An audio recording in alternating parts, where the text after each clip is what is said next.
بسم اللہ الرحمن الرحیم۔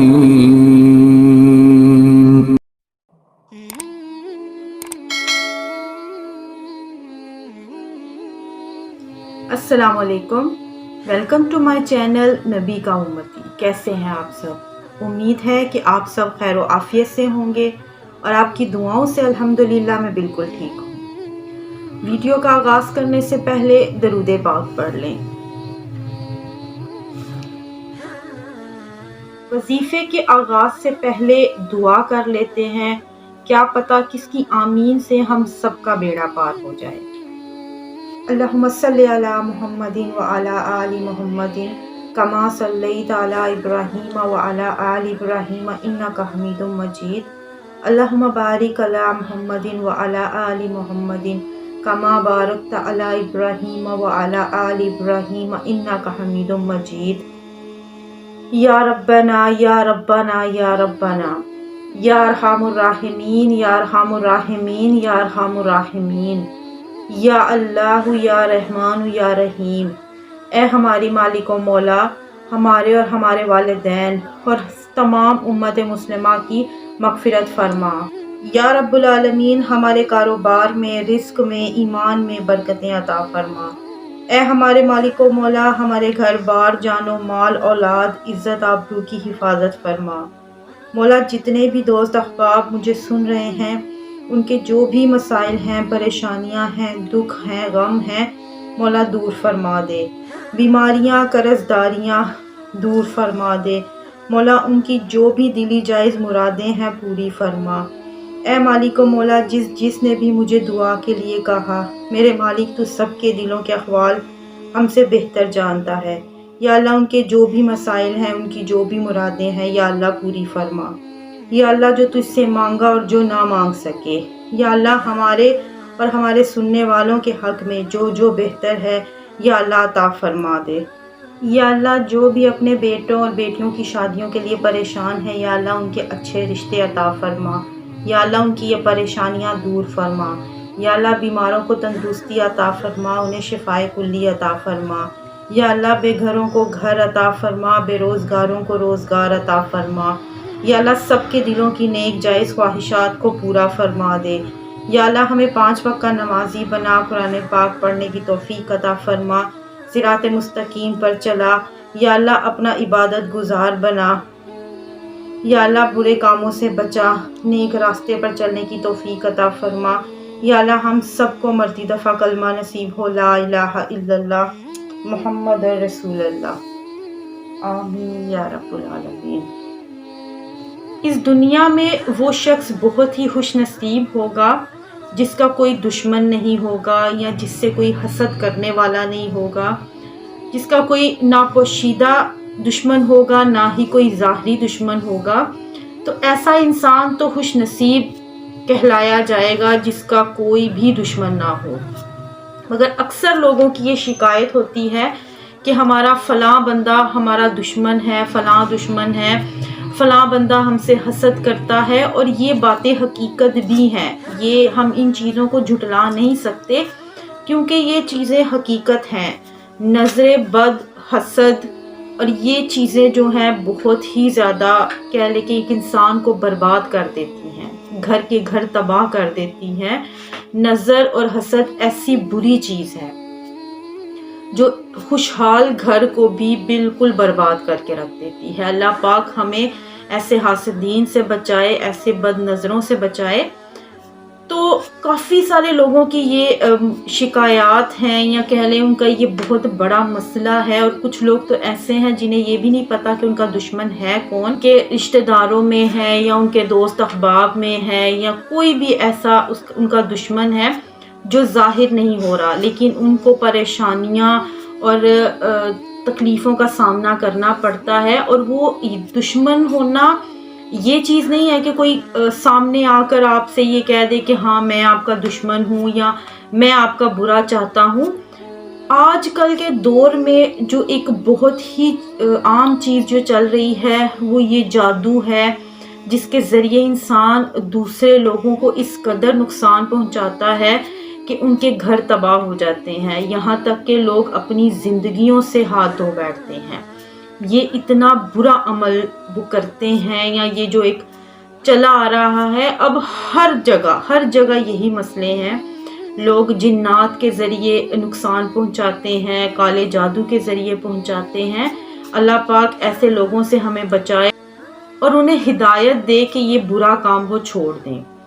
لیکن ایسے لوگ جنہیں یہ سارے مسئلے ہیں، اگر وہ چاہتے ہیں کہ ان سب سے ان کی جان چھوٹ جائے، وہ پرسکون ہو جائیں، تو جو آج وظیفہ میں آپ سے شیئر کروں گی، آپ یہ وظیفہ کریں، انشاءاللہ اللہ پاک آپ کی ایسے دشمنوں سے حفاظت فرمائے گا اور آپ کی تمام پریشانیاں اور تکلیفیں دور ہو جائیں گی۔ جو دشمن تعویذات کے ذریعے آپ پر اٹیک کرتے ہیں یا آپ کو نقصان پہنچاتے ہیں، ان سے آپ مقابلہ نہیں کر سکتے، ان سے آپ مقابلہ کریں گے بھی کیسے؟ اب شیطان انسان کا بدترین دشمن ہے، لیکن ہم اس کا کچھ نہیں بگاڑ سکتے، ہم اسے جا کر اس سے لڑ نہیں سکتے، اسے مار نہیں سکتے، لیکن شیطان کو ہم شکست کیسے دے سکتے ہیں؟ اللہ رب العزت کی حمد و ثنا کر کے، اللہ رب العزت کو یاد کر کے، ان کے بتائے ہوئے احکامات کو پورا کر کے، کیونکہ شیطان ہمیں کیوں ورگلاتا ہے کہ ہم اللہ پاک کی عبادت نہ کریں، لیکن جب ہم اللہ کی عبادت کرتے ہیں تو شیطان خود بخود ہم سے دور بھاگتا ہے اور اس کو اس کے کیے کی سزا مل جاتی ہے۔ اب اسی طرح سے جو دشمن آپ کا ہے، جو آپ پر اس طرح سے عمل کروا رہا ہے یا آپ کو پریشان کر رہا ہے، تو اس کے لیے آپ کے پاس صرف ایک ہی ہتھیار ہے، اور وہ یہ ہے آپ کی نوری پڑھائی، نورانی پڑھائی آپ کریں، اس کا مقابلہ کریں، انشاءاللہ اللہ آپ کی مدد کرے گا اور آپ کی یہ تمام پریشانیاں دور ہوں گی۔ سب سے بچنے کے لیے آپ یہ بہت ہی مجرب وظیفہ ہے، آپ یہ کریں۔ آپ نے اللہ رب العزت کا ایک صفاتی نام پڑھنا ہے۔ ویسے تو اللہ پاک کے ہر نام ہی اپنی ایک اہمیت رکھتے ہیں، لیکن اللہ پاک نے اپنے ہر نام میں ہر کام کے لحاظ سے ایک طاقت رکھی ہے کہ جب ہم اس کام کے لیے اس نام کو پڑھتے ہیں، اس صفاتی نام کو پڑھتے ہیں، تو ہمیں اور زیادہ فائدہ حاصل ہوتا ہے۔ آپ نے چلتے پھرتے اٹھتے بیٹھتے اللہ پاک کے نام کا ورد کرنا ہے، کثرت سے پڑھنا ہے، یا اللہ یا جبار، یا اللہ یا جبار، یہ آپ نے کثرت سے پڑھنا ہے۔ کچھ لوگوں کو یہ نہیں سمجھ میں آتا کہ کثرت سے پڑھنا کیا ہے۔ کثرت سے آپ اس طرح اندازہ لگا لیں کہ 313 مرتبہ سے زیادہ آپ پڑھیں گے تو وہ کثرت میں شمار ہوگا۔ وہ تعداد چاہے آپ جتنی کر لیں، اس کی کوئی لمٹ نہیں ہے کہ آپ نے یہ اتنا پڑھنا ہے یا اتنا آپ نے یہ مکمل کرنا ہے۔ یہ کثرت سے یہ ہے کہ آپ جتنا پڑھ سکتے ہیں، اگر اس سے کم بھی پڑھتے ہیں تب بھی کوئی بات نہیں ہے، کوئی گناہ نہیں ہے یا کوئی مسئلہ نہیں ہے، لیکن جب کثرت سے کہا جائے تو سمجھ لیں کہ آپ نے یہ بہت زیادہ پڑھنا ہے جتنا آپ پڑھ سکتے ہیں۔ اور اس کے ساتھ آپ نے ایک تسبیح درود پاک کی ضرور پڑھنی ہے۔ درود پاک آپ کوئی بھی پڑھ لیں، درود ابراہیم پڑھ لیں، اگر آپ کے پاس وقت زیادہ نہیں ہے، کسی کام میں آپ بیزی ہیں، تو آپ چھوٹا درود پاک پڑھ لیں تو بھی وہ صحیح ہے۔ مختصر سا درود پاک پڑھ لیں، صلی اللہ علیہ وسلم، صلی اللہ علیہ وسلم، آپ یہ پڑھ لیں، لیکن ایک تسبیح آپ نے یہ پڑھنی ہے، اور یہ آپ نے اپنا معمول بنا لینا ہے کہ جب آپ نے اللہ رب العزت کا یہ صفاتی نام پڑھنا ہے، یا اللہ یا جبارو، تو اس کے ساتھ آپ نے ایک تسبیح درود پاک کی ضرور پڑھنی ہے۔ کوشش کریں کہ درود ابراہیم پڑھ سکیں، لیکن اگر نہیں بھی پڑھ سکتے تو آپ یہ مختصر سا درود پاک پڑھ لیں، انشاءاللہ اللہ رب العزت قبول و منظور فرمائے گا۔ اور یہ عمل آپ نے تب تک جاری رکھنا ہے جب تک آپ کی اپنے دشمنوں سے مکمل طور پر جان نہیں چھوٹ جاتی، تب تک آپ اس عمل کو جاری رکھیں۔ میری اللہ پاک سے دعا ہے کہ میرے جتنے بہن بھائی اس پریشانی میں مبتلا ہیں، اللہ پاک ان کے لیے آسانیاں فرمائے اور ان کے دشمنوں کو ان سے دور کر دے۔ اور ان کے دشمنوں سے ان کی مکمل طور پر حفاظت فرمائے، آمین یا رب العالمین۔ چلتے ہیں آج کی سبق آموز کہانی کی طرف۔ آج کی کہانی ایک ایسے نوجوان شخص کی کہانی ہے جو اپنے خاندان کا واحد گریجویٹ بندہ تھا اور پہلا ایسا بندہ جسے امریکہ جانے کا موقع ملا۔ جب وہ امریکہ گیا تو وہاں جا کر اس کے ذہن میں، اس کے دل میں صرف ایک ہی چیز تھی کہ پیسہ کمانا ہے، پیسہ پیسہ اور صرف پیسہ۔ پیسہ کمانے کے شوق میں یا پیسہ کمانے کی عادت میں وہ اتنا مشغول ہو گیا کہ وہ اپنے خاندان والوں کو، اپنے گھر والوں کو، سب کو بھول گیا۔ ہر مہینے صرف انہیں چند پیسے بھجوا دینا، اس کو سمجھتا تھا کہ صرف میں نے اپنا فرض پورا کیا اور صرف اپنی ہی زندگی میں مگن رہا، اور ہر وقت اس غرور اور اس تکبر میں رہتا تھا کہ اس جیسا کوئی دوسرا اس کے خاندان میں نہیں ہے، کوئی ایسا پڑھا لکھا انسان نہیں ہے جسے امریکہ آنے کا موقع ملا۔ یہ کافی پرانے دور کا واقعہ ہے جب موبائل فون اتنے عام نہیں ہوتے تھے کہ گھر والوں کا اپنے بیٹے سے کوئی رابطہ بھی نہیں ہو پاتا تھا۔ کئی مہینے گزر جاتے تھے کہ پی ٹی سی ایل پر کال کی جاتی تھی جس پر ماں اپنے بیٹے کی آواز سن لیتی تھی اور خیریت معلوم ہو جاتی تھی۔ اور پھر ایک دفعہ والدین کے اصرار پر وہ پاکستان آیا۔ پاکستان آ کر اس نے شادی کی، اور شادی کو بھی کچھ ہی دن گزرے تھے کہ اسے امریکہ سے کال آ گئی جہاں پر وہ جاب کرتا تھا۔ وہاں پر کوئی ایمرجنسی تھی جس کی وجہ سے اسے واپس جانا پڑا اور وہ واپس چلا گیا۔ گھنٹوں کا طویل سفر کرنے کے بعد جب اس نے نیو یارک میں اپنے گھر کا دروازہ کھولا اور بستر پر آ کر اوندھے منہ لیٹ گیا کہ صبح دفتر جانا ہے، اس نے 5:30 بجے کا الارم لگایا پر اس کی آنکھ صبح 11 بجے کھلی۔ وہ کافی دیر گھڑی کو حیرانگی سے دیکھتا رہا اور پھر اچانک چھلانگ لگا کر اٹھنے کی کوشش کی، مگر اس کے تو جسم میں بالکل حرکت ہی نہیں تھی۔ اس نے گھبراہٹ میں چیخنا چاہا لیکن کوئی آواز نہ نکل سکی۔ رات کے کسی پہر جب وہ خوابوں میں دنیا فتح کر رہا تھا تب اللہ کو کچھ اور ہی منظور تھا، تو اسے فالج کا اٹیک ہوا اور صبح تک اس کے جسم میں بالکل بھی حرکت نہ رہی۔ اس کے جسم کا کوئی بھی اعضا وہ ہلانے سے قاصر تھا۔ اس کا دماغ کچھ کام کر رہا تھا لیکن اسے بہت مشکل پیش آ رہی تھی یہ سوچنے میں کہ وہ کون ہے، اس کا نام کیا ہے۔ بیوی، بچے، ماں باپ، بہن بھائی، وہ سب بھولتا جا رہا تھا۔ یادداشت کا کھونا بالکل ایسا ہی ہے جیسے قسطوں میں کوئی خودکشی کرے۔ آہستہ آہستہ مدھم اسے وہ تمام لوگ جنہیں ہم زندگی کہتے ہیں، وہ تمام لوگ اسے بھولتے جا رہے تھے۔ مسٹر صدیقی کو بستر پر پڑے 3 روز گزر گئے۔ موبائل فون تو اس دور میں نہیں تھے، اگر ہوتے بھی تو کون سا وہ استعمال کر پاتا۔ گھر میں ٹیلی فون بجتا رہا، کبھی پاکستان سے گھر والے فون کرتے رہے اور کبھی آفس والے فون کرتے رہے، لیکن بے بسی کا یہ عالم تھا کہ وہ فون بھی نہیں اٹھا پائے۔ اتنی بے بسی تو شاید کبھی مردوں کو بھی نہیں ہوئی ہوگی۔ انہیں کم از کم اس بات کا تو سکون ہوتا ہوگا کہ وہ مر چکے ہیں۔ مرنا کتنی بڑی نعمت ہے انہیں آج محسوس ہو رہا تھا۔ 4تھا دن، 5واں دن اور آج 6ٹھا دن۔ غلطی سے آج دروازہ کھلا دیکھ کر ڈاکیا اندر آیا کہ صدیقی صاحب کا حال احوال پوچھ سکے، کیونکہ ان کے اخلاق اچھے تھے۔ وہ جب بھی ڈاکیے کو دیکھتے تھے تو اس کا حال احوال پوچھتے تھے۔ ڈاکیے نے جب کھلی آنکھ اور ساکت جسم کو دیکھا تو گھبرا کر پولیس کو ایمرجنسی کال کی۔ وہ آئے اور صدیقی صاحب کو لے گئے۔ اگلے 9 ماہ تک صدیقی صاحب کوما میں رہے۔ اس کے بعد انہیں ایک ایسے سینٹر میں منتقل کر دیا گیا جہاں ان جیسے لاعلاج پیشنٹ کو رکھا جاتا تھا۔ دن، ہفتے، مہینے اور سال گزرتے گئے۔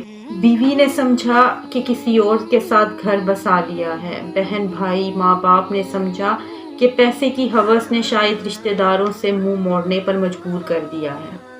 اسی دکھ کے ساتھ کچھ ہی دیر میں اس کے باپ کا انتقال ہو گیا۔ ماں تو آخر ماں ہے، ماں آخر دم تک انتظار کرتی رہی اور پھر مرتے وقت اس نے یہ وصیت کی کہ کہ جب میرا بیٹا پاکستان آئے تو اسے میری قبر پر ضرور لے کر آنا۔ اس واقعے کو 33 سال گزر گئے تھے۔ مسٹر صدیقی کا پورا نام کوئی نہیں جانتا تھا اور نہ ہی وہ بولنے کی سکت رکھتے تھے۔ کچھ دنوں بعد اسی سینٹر میں ایک پاکستانی شاہد نام کا ایک شخص آیا۔ اس نے جب صدیقی صاحب کو دیکھا تو انہیں دیکھ کر اسے بہت ہی اپنائیت سی محسوس ہوئی۔ ان کی آنکھوں سے گرتے ہوئے آنسوؤں نے اسے بہت تکلیف دی۔ وہ بڑا پریشان ہوا۔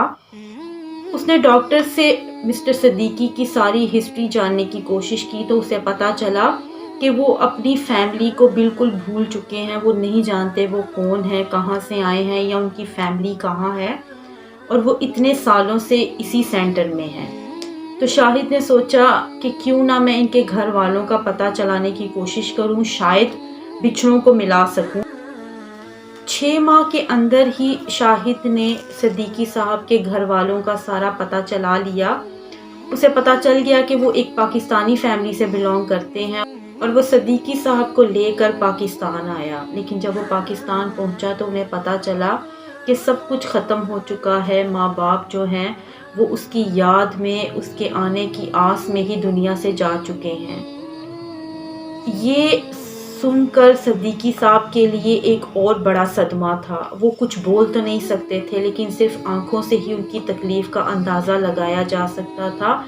آنکھوں سے زاروں قطار آنسو نکل رہے تھے جو رک نہیں پا رہے تھے۔ ذہن میں ایک ہی بات گھوم رہی تھی کہ کیسا غرور اور کیسا تکبر۔ جب وہ سوچتے تھے کہ اگر وہ کمائیں گے نہیں تو کھائیں گے کہاں سے، لیکن 33 سال سے اسے بٹھا کر وہی ذات کھلاتی رہی۔ انسان جب اپنا توکل، اپنا یقین اللہ پر چھوڑ دیتا ہے نا کہ جو رزق اللہ نے لکھا ہے وہ ہر حال میں وہ دے گا، تو انسان کی بہت سی مشکلیں آسان ہو جاتی ہیں۔ ایسے لوگ جو صرف دولت کے پیچھے بھاگتے ہیں اور پیسے کو ہی اپنی زندگی سمجھتے ہیں، ایسے لوگوں کے لیے یہ کہانی شاید بہت ہی عبرتناک ہوگی۔ ایسے لوگ جو صرف پیسوں کے لیے اپنے گھر بار کو بھول جاتے ہیں، اپنے خونی رشتے، اپنے سگے رشتوں کو بھول جاتے ہیں صرف پیسوں کی ہوس میں، ایسے لوگوں کے لیے یہ کہانی ایک بہت بڑا لیسن ہے، ایک بہت بڑا مورل ہے کہ آپ اس چیز سے سیکھیں کہ انسان کی قسمت میں، انسان کی زندگی میں اللہ رب العزت نے جو رزق لکھا ہے نا وہ آپ کو ہر صورت ملے گا۔ جیسے صدیقی صاحب سوچتے تھے کہ اگر وہ کمائیں گے نہیں تو کھائیں گے کیسے، لیکن جب وہ کما نہیں رہے تھے، بیمار بستر پر پڑے تھے، تب بھی تو وہ ذات ان کے حصے کا جو ان کی قسمت میں ان کا لکھا ہے وہ تو انہیں مل رہا تھا، کھانا مل رہا تھا جو ان کی قسمت کا ہے، وہ تو کسی نے نہیں چھینا ان سے۔ لیکن ان کے غرور اور تکبر نے ان کی زندگی کا کیا حال کر دیا۔ اسی لیے کہتے ہیں کہ اپنے قریبی رشتوں کی قدر کریں، ان کا احساس کریں، اور یہ پیسوں کی اور دولت کی ہوس چھوڑ کر اللہ پر توکل کریں، اللہ کو راضی کریں اور اللہ سے مانگیں، اللہ بے حساب دیتا ہے۔ امید ہے کہ آپ کو اس کہانی سے ایک بہت ہی اچھا سبق ملے گا۔ اس کے ساتھ ہی اجازت دیجیے، ملتے ہیں انشاءاللہ ایک نئے ویڈیو کے ساتھ۔ تب تک میرے چینل کو سبسکرائب کر دیں، بیل آئیکن کو پریس کر دیں تاکہ میری آنے والی ویڈیو کی نوٹیفیکیشن آپ تک جلد سے جلد پہنچ سکے۔ اپنا بہت خیال رکھیے گا، دعاؤں میں یاد رکھیے گا۔ اللہ حافظ، فی امان اللہ۔